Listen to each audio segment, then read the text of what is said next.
अगला अध्याय ऐहिक फल देने वाले कर्मों और उनकी विधि का वर्णन। शिव पूजन की विधि, शांति पुष्टि आदि विविध काम्य कर्मों के विभिन्न हवनीय पदार्थों के उपयोग का विधान।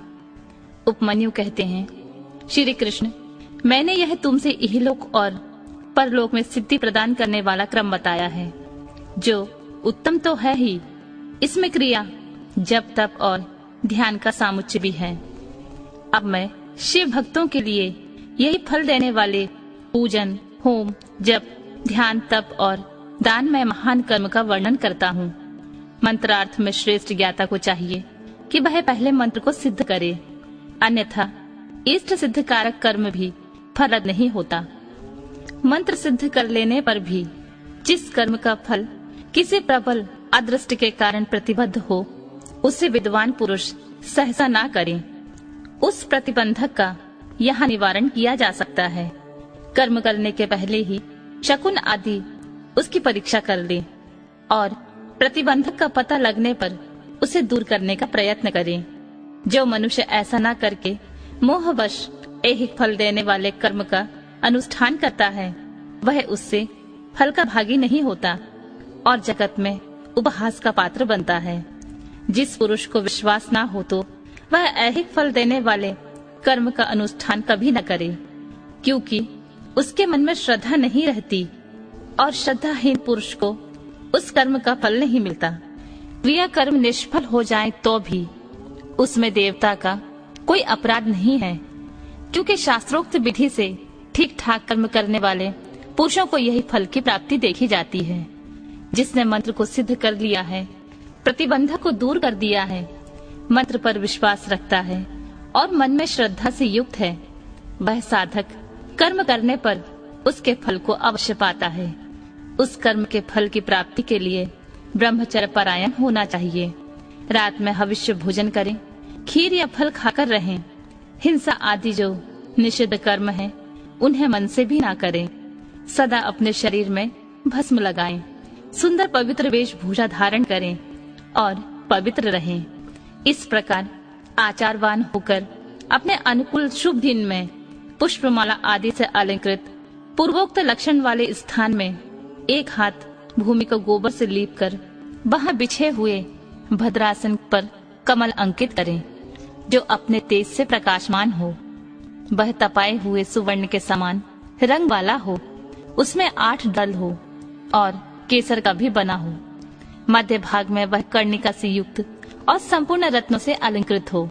उसमें अपने आकार के समान ही नाल होनी चाहिए।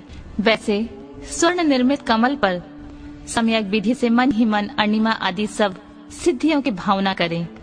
फिर उस पर रत्न का, सोने का अथवा स्फटिक मणिक का उत्तम लक्षण से युक्त वेदी सहित शिवलिंग स्थापित करके उसमें विधि पूर्वक पार्षदों सहित अविनाशी साम्य सदाशिव का आवाहन और पूजन करें। फिर वहां साकार भगवान महेश्वर की भावनामयी मूर्ति का निर्माण करें, जिनकी 4 भुजाएं और 4 मुख हो और वे सब आभूषणों से विभूषित हो। उसे व्याघ्र पहनाया गया हो, उसके मुख पर कुछ कुछ हास्य की छटा छा रही हो। उसने अपने 2 हाथों में वरद और अभय की मुद्रा धारण की हो और शेष 2 हाथों में मृग, मुद्रा और टंक लिए रखे हों, अथवा उपासक की रुचि के अनुसार अष्टभुजा मूर्ति की भावना करनी चाहिए। उस दशा में वह मूर्ति अपने दाहिने 4 हाथों में त्रिशूल, परशु, खड्ग और वज्र लिए हो और बाएं 4 हाथों में पाश, अंकुश, खेट और नाग धारण करते हो। उनकी अंग कांति प्रातःकाल सूर्य की भांति लाल हो और वह अपने प्रत्येक मुख में 3-3 नेत्र धारण करती हैं। उस मूर्ति के पूर्ववर्ती मुख सौम्य तथा अपनी आकृति के अनुरूप ही कांतिमान है। दक्षिणवर्ती मुख नील मेघ के समान श्याम और देखने में भयंकर है। उत्तरवर्ती मुख मूंगे के समान लाल है और सिर की नीली अंक के उनकी शोभा बढ़ाते हैं। पश्चिमवर्ती मुख पूर्ण चंद्रमा के समान उज्ज्वल सौम्य तथा चंद्रकलाधारी है। उस शिव मूर्ति के अंग में पराशक्ति महेश्वरी शिवा आरूढ़ हैं। उनकी अवस्था 16 वर्ष की सी है। वे सबका मन मोह लेने वाली हैं और महालक्ष्मी के नाम से विख्यात हैं। इस प्रकार भावनामयी मूर्ति का निर्माण और सरलीकरण करके उनमें मूर्तिमान परम कारण शिव का आवाहन और पूजन करें। वहां स्नान कराने के लिए कपिला गाय के पंचगव्य और पंचामृत का संग्रह करें। विशेषतः चूर्ण और बीज को भी एकत्रित करें। फिर पूर्व दिशा में मंडल बनाकर उसे रत्न चूर्ण आदि से अलंकृत करके कमल की कर्णिका में ईशान कलश की स्थापना करें। तत्पश्चात उसके चारों ओर सद्योजात आदि मूर्तियों की कलशों की स्थापना करें। इसके बाद पूर्व आदि 8 दिशाओं में क्रमशः विदेश्वर के 8 कलशों की स्थापना करके उन सबको तीर्थ के जल से भर दें और कंठ में सूत लपेट दें।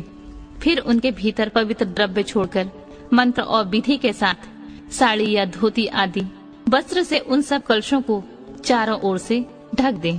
तदनंतर मंत्रोच्चारण पूर्वक उन सब में मंत्र न्यास करके स्नान का समय आने पर सब प्रकार के मांगलिक शब्दों और वाद्यों के साथ पंचगव्य आदि के द्वारा परमेश्वर शिव को स्नान कराएं।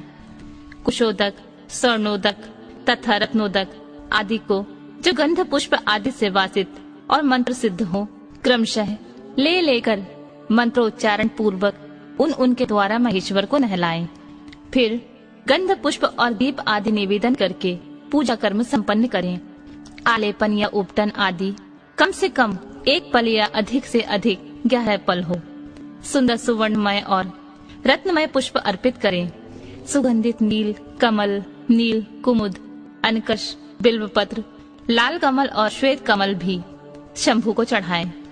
काला गुरु के धूप को कपूर, घी और गुग्गुल से युक्त निवेदन करें।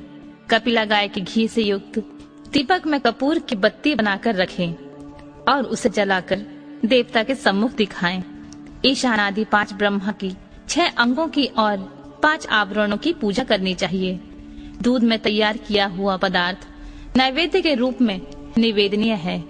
गुड़ और घी से युक्त महाचरु का भी भोग लगाना चाहिए। पाटल, उत्पल और कमल आदि से सुवासित जल पीने के लिए देना चाहिए। 5 प्रकार के सुगंधों से युक्त तथा अच्छी तरह लगाया हुआ तांबुल मुख शुद्धि के लिए अर्पित करना चाहिए। सुवर्ण तथा रत्नों के बने हुए आभूषण, नाना प्रकार के रंग वाले नूतन महीन वस्त्र जो दर्शनीय हो, इष्ट देव को देने चाहिए। उस समय गीत वाद्य और कीर्तन आदि भी करते रहना चाहिए। मूल मंत्र का 1 लाख जप करना चाहिए। पूजा कम से कम 1 बार नहीं तो 2 या 3 बार करनी चाहिए, क्योंकि अधिक का अधिक फल होता है।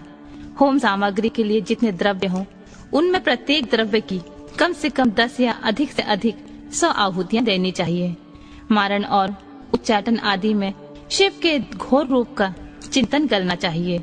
शांति कर्म या पौष्टिक